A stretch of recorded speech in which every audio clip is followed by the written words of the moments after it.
Hello, Yue, and welcome to the first part of our second series, which is about AI products. exactly AI products and the future of intelligence. We are going to name it, and already a small asterisk here. It's not just a podcast about AI or a Not series again, about AI. Not yet again another one, because everybody's talking about that right now, and the market is already flooded with this one. But we want to talk specifically about AI products, Exactly, yeah. and not only because you are an expert in products, but also because no, because Because I think because I love the business. I was more like say to usable product. exactly. Let's say, put it this way. So it's not about how AI functions or what it can do per se, but more about what is actually the value that it can bring in some products, which I think is everything on everybody's mind at the moment. And I take this opportunity to say a little bit of what was another, let's say, an opportunity for us to talk about this. There was a study that came out not so long ago from the MIT NANDA project, which is a project about the AI usage. And what the researchers then did was to publish the preliminary findings from an AI implementation research, which means that they researched over 300 publicly disclosed initiatives. They talked with people from 52 organizations, and they conducted surveys with more than 150 senior leaders to find how is actually AI, and we have to say here generative AI, used in the in companies right now, and if it actually brings something, right? Yeah. Can you give our audience like a short description of what is Gen AI defined? How is this defined in the study? Right. So small excursus about this. In the study and in generally, Gen AI stands for generative AI, which means that we have actually AI as we used to have it already since a long time, but generative AI focuses on the products that and systems that we know very well by now, the LLMs. And the biggest example of that, what everybody knows, is ChatGPT, for example, which is AI with the specific goal of generating content. This content might be text, for example, as in ChatGPT. So you give it a prompt and then it gives you text back, or it can be images, for example, or it can be sound, or it can be video, right? Yeah. Everything that we know from the media. But the important thing is that usually, or not usually, this kind of AI, the generative AI, generates at the end a human readable or human consumable content, whereas AI in the past did not do that necessarily, but it created, for example, the output was decisions, right? Okay, then let's go back a bit back to the history. So there are a lot of like pre-Gen ChatGPT or pre-Gen AI. It has been in use since 2010. Right. It was called machine learning or deep learning. Deep learning. So for everybody, models, exactly, who didn't know what that was AI also, because no. Yeah, exactly. So and normally they have a very specific task. For example, the best example would be like the automatic trading system. Exactly. Which is used in trading stock, for example. And the other one is a short-term algorithm trading for the power grid. Right. Yeah. And those, I would say that those AI tools are a mature product and has been used for very long. 2010 is like over 10 years already. Yes, Yeah. 15. And 15 years actually. And they are actually well established, and also they, real product either derived from this. For example, ETF, everyone knows that one, or relied on implementation of those systems. So exactly. It's not something like goofy and it's not very hype and no one actually knows about it. if you are outside the financial market. If you are not working in that area, no one actually really aware of this kind of product. Exactly. And not only the financial market, but to bring another example that everybody knows well, but they didn't know because that it was AI because we didn't call it that way. Even the algorithms that decided if there was a cat in the picture or not.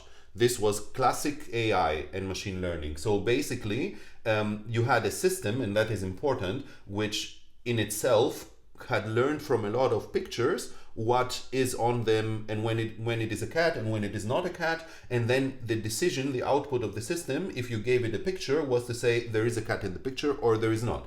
But as you said, the important part of that is that you almost never had this algorithm as a standalone thing. You usually had it built into something else, a service, for example, from Google or something else, or it worked in connection with other systems, which, for example, identified like photos. Pictures processing. Exactly. Picture processing, or maybe even supervision, like seeing if there are some people in the picture or not, and even the systems that are used from the cars, for example, from self-driving cars, are exactly this kind of thing, right? They have to see if there is a person on the road or not. This is classical AI, and this is also a good example that we didn't see it so much because it wasn't used per se, but it was part of other systems, like, for example, your car system or some other software that you used. Okay, let's go back to the study. So, what was the critique of about the Gen AI? Yeah, that was interesting. So to go a little bit deeper on what the study said, so what they tried to do was to so the study is big. We're not going to go into all of it right now, as also we didn't go into the whole report in our last series, right? It's not 200 pages, but I think it's like 50 or something, so we're going to keep it simple. But what the researchers trying to do was first to see what factors are playing a role into good AI products and Gen AI products, and also to understand how companies are using them, and they also see per industry how this might be different.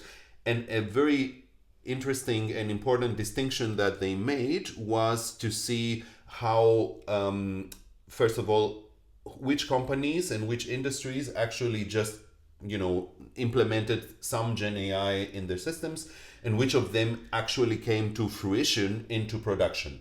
This is the very important thing. And the other important thing is that they said, for example, the systems that they implemented would be either very simple, just a basic LLM like ChatGPT, or more specific systems which could do special things for their own, for example, business operations, like HR and processes. And the critique, so first, before we go to the critique, what they found out, which generated a little bit of excitement, especially in the business world, was that they saw that very few companies have actually managed to bring this Gen AI products and services to production.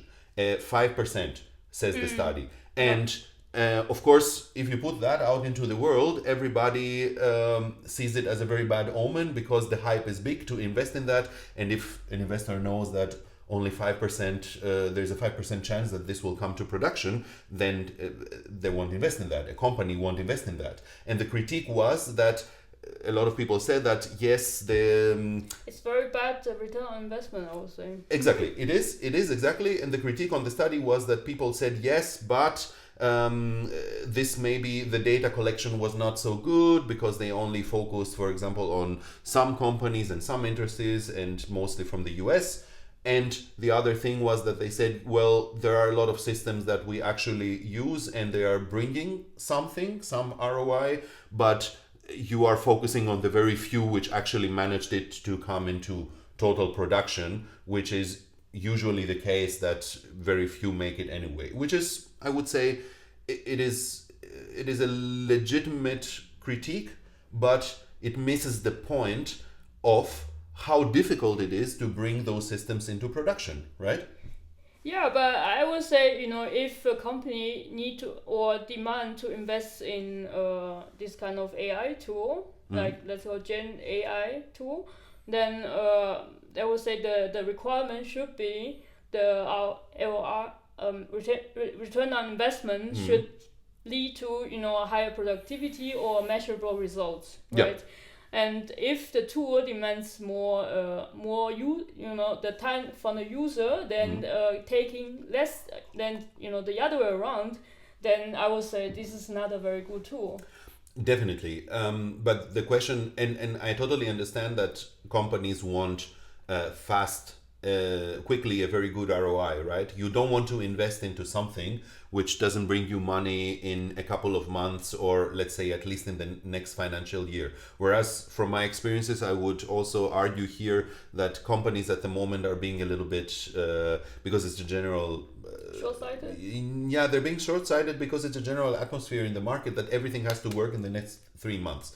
And unfortunately, with some things you can do it, but in a lot of AI use cases, you cannot expect that so much. But maybe the biggest point in that is, we just talk about ROI right now, but what is good ROI, right? What does it mean to have good return on investment? And what is a business model which can actually provide this ROI? Because before you go into deeper into that question, I think what many people expected was, we want ROI and we want it now. So somebody told us that this tool, this hammer here, is the best thing to do it. And if I use this hammer in my company, then I will have perfect ROI in 3 months. But how? Just a short crash course. As everyone on return on investment, on internal investment, that's one part, and the other part is investment on IT is by accounting. I mean, the company doing the accounting is a cost center. It means that it is a cost. It's not it's not actually investment. No. And so this is why the ROI is so important, because the ROI means the benefits should outweigh costs. So the benefits should be higher than the cost it's to produce it. Right. So exactly. And that is one of the very fundamental KPI, I would say, for investment for a company. And this is why it is, if something is not bring the benefits and it's generate more costs, then automatically I would say this is not a very good investment. No, it's not an investment. Right? It's just a cost, and it's something that you and there are a lot of such things, right? Every back office of every organization, of every company is doing exactly that, but nobody is. I mean, it's false to say nobody's complaining about this. Of course, you try to keep it as lean as possible, but you know that you need people to do the payroll. You know that you need people to handle the IT, for example. It is a cost. It's not an investment, but it is something that you know that you need. With AI, it's a little bit different, right? Definitely. But the other thing is not only the benefit outweigh the cost, but also this benefit is not measurable. Right. And this is or not easily measurable. It's not easily measurable, exactly. So when something is not easily measurable, it's not a very good, it's very difficult to implement in a company, because it's not like creative, it's not recreational. Exactly. We do something, it's not just for fun in a company. Right? Exactly, it's to make money. It's actually to make money. And coming back to the study for that point, they actually talked with the people about what kind of AI initiatives they had, and as we said, they were publicly available, and the results that they have showed that people tended to go to use AI for two kinds of things. First, to get the most measurable results. Let's say, for example, to use Gen AI for reaching more clients, for example. Let's say outputting more emails in order to do more advertisement, in order to get more clients. So you have return on investment, and also mostly simple systems, let's say, but not the ones that would need more time in order to evolve into something that would use the company. So people gravitated towards these very simple uses of AI, which would give them at least some ROI, but everything else which would actually give them real ROI, they didn't do it yet. And that created, I think, the problem, right? Because the hype told them exactly the opposite. Right? That's true. And this is another difficulty to implement an AI tool, I guess, because it's also mentioned, I would say, in part of in the study for the takeaway, and so it's not about.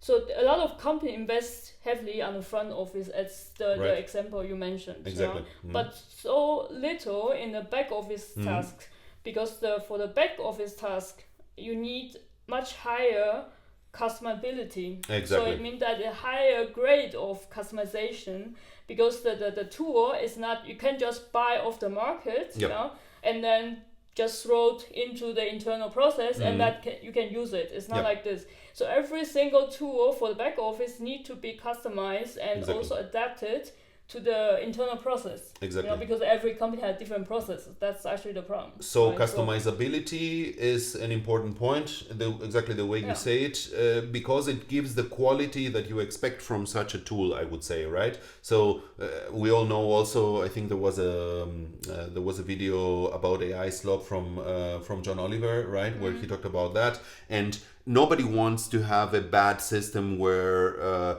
it just gives you some text or whatever. They don't just want, people just don't want a test computer, they want a digital companion. But a digital companion is a much more complicated thing, which a general purpose Gen AI cannot necessarily do. You have to customize it to do the task that you want, either to be a digital companion or to be a companion to older people, let's say, or to be able to process a specific kind of documents and give you information on that, right? Okay. You cannot take just ChatGPT for that because it wasn't trained on data in order to do only this, but to do more or less everything. So you can use it for very general tasks, which people do, right? Summarization is one of that, for example, but not for... This is why it seems to me, I would draw like a parallel, right? It seems to me it's a bit like the hype or the height of the dot-com bubble. I don't know whether anyone remember that was around 2000, right? I guess we have several... So the end of 90s. We will have several listeners who can actually remember that. Well, I hope at least. Probably a bit older, right? Yeah.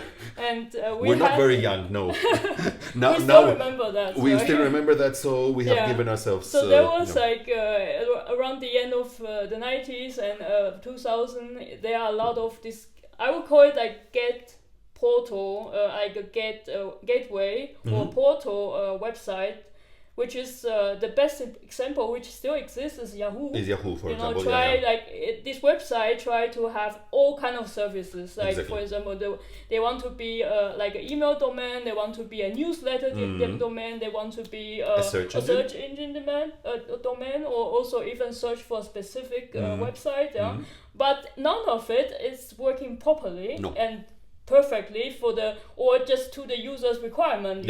And users are like, it's not working really well. It's not actually working properly, so we don't want it anymore. No, and what happened there? Google came up, said, this is a search engine. It's only a search engine with some advertisements, and it does that very well. So you have a very specific one. Yeah, exactly. That's only that one task. Yeah. And does that has perfectly. Yeah, right? Exactly. And that made a big focus on that. And to come back to the study, that's like to quote something that was said over there, there are 5% of integrated AI pilots that are extracting millions in value.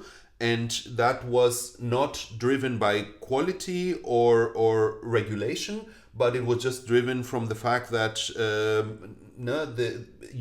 they went into the parts that could actually make the most money, and one of them, basically the two areas that they say that made the most value are media, because as we said in the beginning, Gen AI is generating things, generating media easily and without having people to do it in en masse becomes much more easy. So if you're an agency and you're doing advertisement, then you just found a way to generate pictures very easily. Of course, that's going to create millions in value, right? And the other was tech in the wide sense, mostly because also what was generated there is a subcategory of text, basically code.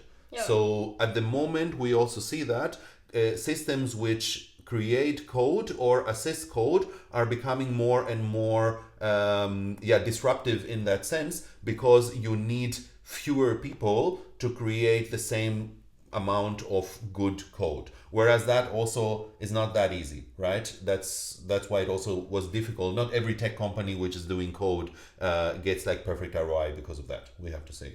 Yeah. So, I mean, it was if from everything that we talk about right now, right? That's so the good AI or Gen AI product will be one AI tool will only do one specific task, and this task or this tool should also be like customizable for commercial users. I mean, for personal use, recreational is it's a completely different domain, I would say.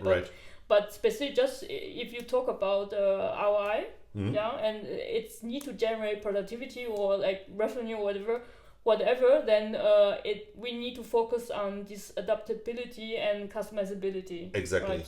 So this is the one part. I totally agree. So to come back to the question that I put before, what is a good AI product? What is a good business model? We identify two things. First of all, as you say, the customizability and adaptability, and they also mentioned that in the study. And the problem there is that this needs time to train the models for that, but also time to create the processes around that will actually give that.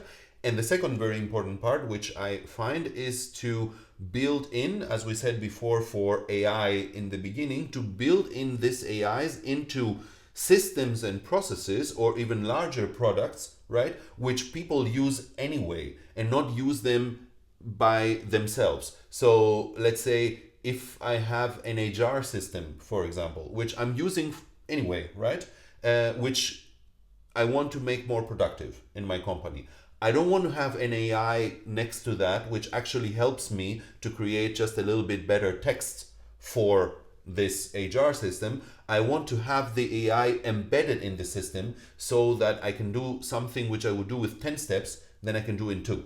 Right? Yeah, exactly. And that's where the productivity is coming from. And then you can measure it also more easily because you can see that HR processed, for example, 5 times more people for whatever, for payroll, for example, than it did before. So basically the only problem then becomes what do those people do? Like if they do their job like 20%, like 80% faster, then like we need less people. You need fewer people, exactly. You need fewer manpower, fewer employees, but I mean this is exactly what we said in our previous not the previous podcast format. Let's say there's an episode is called "Is AI Taking Our Jobs?" Yeah, if you true. can remember. I remember that very well. Yeah. And we said that a lot of this AI, the automated process or automated tools can lead to one thing.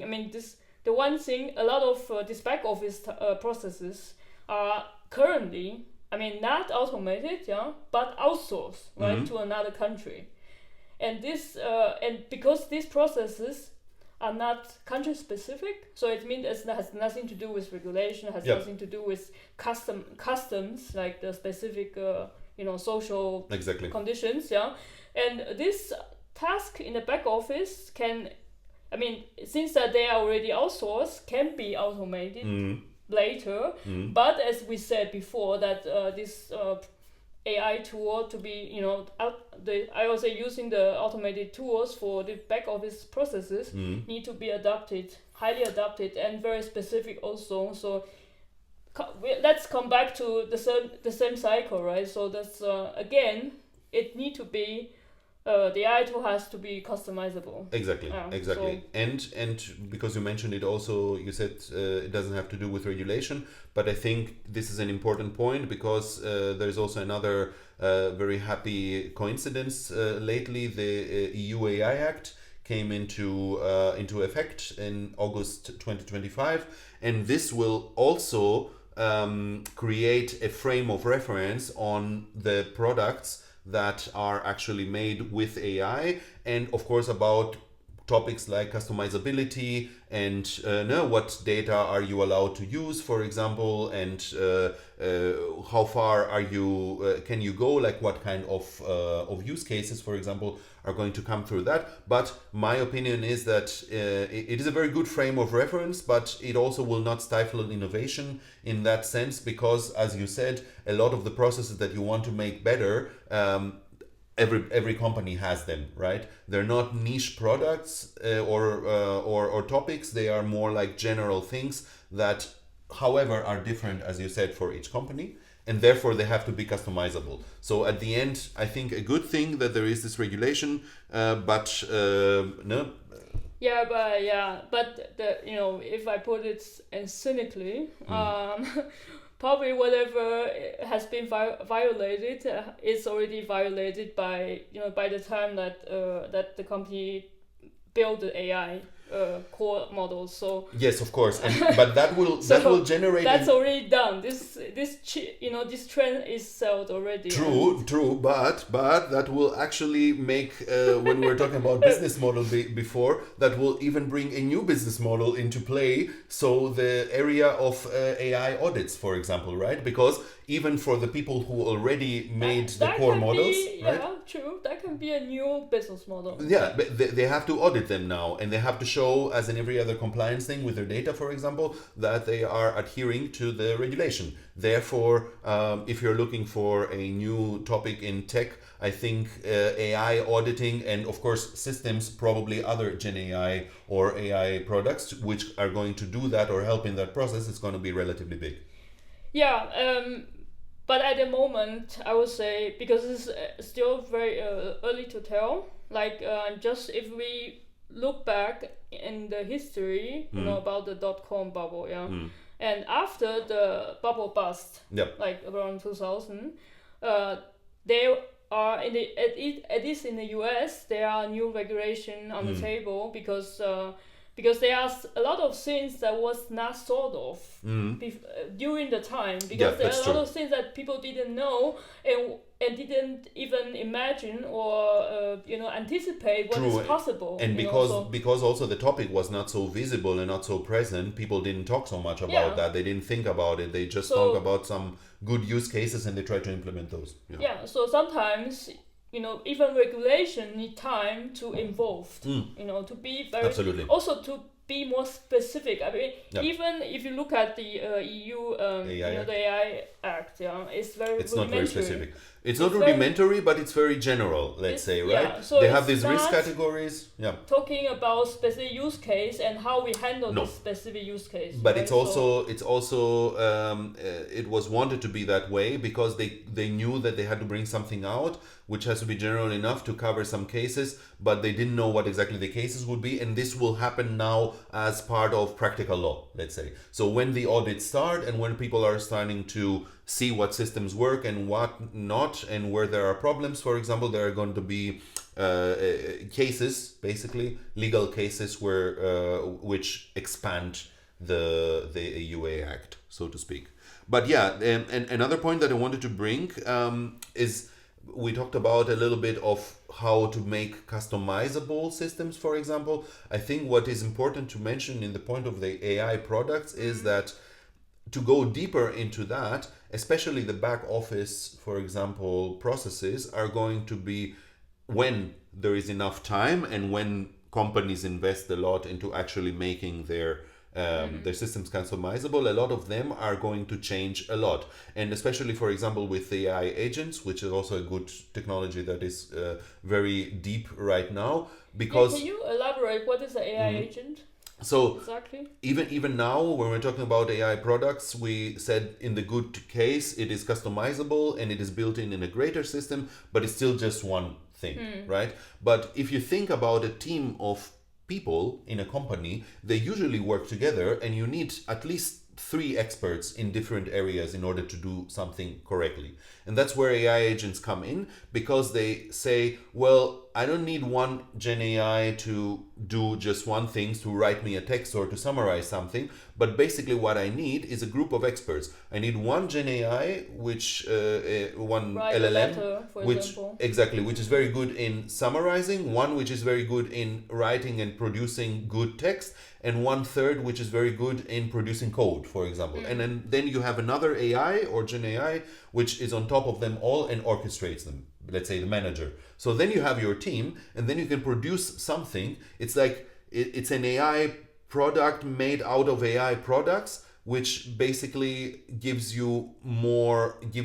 it focuses on the task to be done and not on the task that the AI can do. Okay. And this is a very important difference, right? Because these three together with the orchestrator can take over a whole team, right, for what it is doing. Okay. And then you just need one person to just, check the output and see that it is good, maybe do some corrections, and then you're good. Okay, so it's more like, if I can imagine, it's more like there's a prompt, or it's a input tool, and then you ask, I need to generate, for example, for this HR process, a letter for the candidates. Exactly. To reject them, for example. Yeah. And then it's Or call out one, the ChatGPT, whatever AI tool can generate perfect text.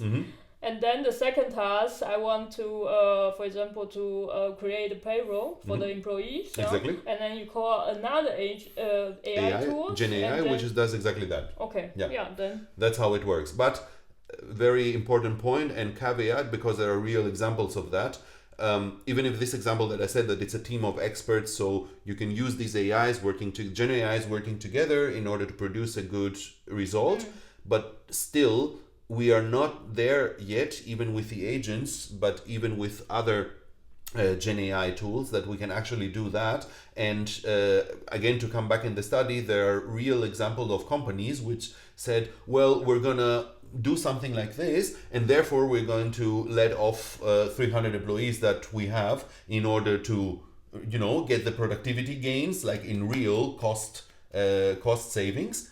And what happened? Then they realized after 3 months that they actually needed most of them back, because it didn't work as well as they would expect. So my point is, don't rush into thinking that it can actually solve all your problems. It will be some time yet until you get so good AI products and systems that you can actually reduce the people that you need in order to do I think, back office processes, for example. It would take time for the evolution to go on, right? And we are not there yet, so it's not it's not to generate any panic here. Yeah, exactly.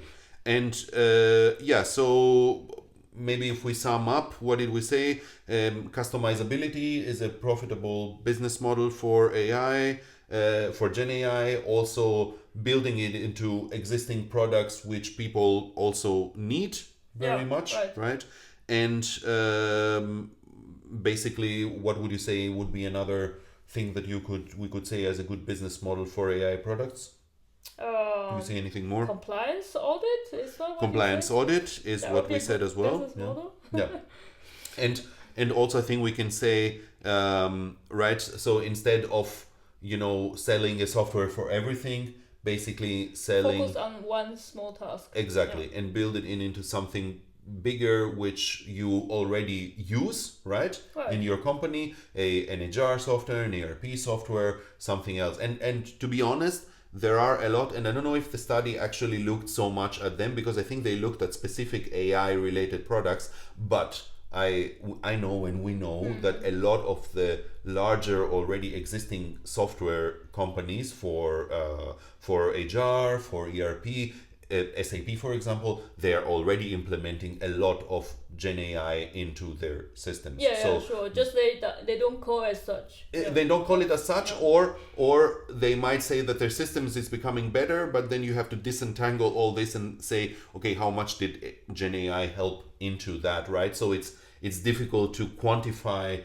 the exact win that you have just from the Gen AI product per se. Right. But I think in general, we're going to see that, for example, all of these kind of systems, and especially I think SAP is something that people who want it a lot, are going to become much more effective and efficient. And this is actually a good thing, because even if you still have the people who are doing the payroll, they will still be able to do better quality work, for example. But for sure, not just by, having ChatGPT to help you write a letter. That's not going to bring any tangible ROI anytime soon, I would say. Or do you see it differently? Or no, I think that's exactly right. It's not even a measurable, higher productivity if you just able to generate better text, right? So it's I think everyone on this point everyone agree on. Yeah, and to close it with that, I think also what will happen, and this is also an interesting point, is up to now all of the main, let's say, like the companies which focus on creating LLMs themselves, like OpenAI with ChatGPT or even DeepSeek, they're working on these agents per se, because what happened is in the beginning of the hype, ChatGPT came out, people were flashed by that, then a lot of other companies jumped on this bandwagon and create similar systems, which they start, of course, also hiring to others in order to create the systems on top. But I think slowly that what they will do is to change their business model into not having only ChatGPT, but basically taking this huge systems that they have and maybe customizing them for others. And I think there is like the real money that can happen, because as far as I know, most of them are losing money right now, right? So ChatGPT requires enormous resources to work, and even if you pay for it, no, it's still in the point where it doesn't reflect on the cost. Exactly, because they wanted to have as many people as possible, so they made it. They made the basic version free, and the 20 euro version a month is not like paying enough to cover all the costs that you need for that. But maybe that is also a good example for everything that happens with everything else, right? Like say the streaming platforms, right? In the beginning, they were mostly cheap and free. Then you get all the people, then you up the prices, right? It was also with the .com hype at the time, right? Around the end of the 90s, everyone thought they were making good money, right? But at the end, like, majority of the company don't exist anymore. Yeah, true that. Because the business model doesn't work, at the end. Yeah. Right? So there's I think we are in the process of refining this and rethinking all this thing, the business models and how to generate real profits, and also to I would say to make actual user requirement the reality. Yeah, right? Exactly. This is at the end, everyone wants the user has specific things in mind. Exactly. And if you can't satisfy, then you are out of business. Or on the other side, you have to go with what the user wants. The user doesn't care actually if it's AI behind it or not. They just want their problem solved, right? So I don't even if we think of the past, we didn't care when we started using at some point, I don't know, let's say Photoshop, for example. Nobody cared about how Photoshop worked. It was just nice that it had a good interface and a way to process photos in how you didn't do it before. Problem. Yeah, the specific problem. Exactly. Even if it's only one problem of 100. Yeah, you don't care if there is some algorithm in the back, or if there are some people processing your photos or whatever, right? Exactly. Yeah. So next we will have a real world interview. Interviewee, exactly. We will not say the name yet, but you will see it when it comes into the podcast. But we're going to talk about exactly those matters and about specific AI products, and we're going to get some information from them about what specifically constitutes a very good AI product, also in the sense, and maybe we'll see if what we said, our opinions are actually valid, or maybe if it looks like totally different in the reality, but who knows. But if you want to know that, stay tuned.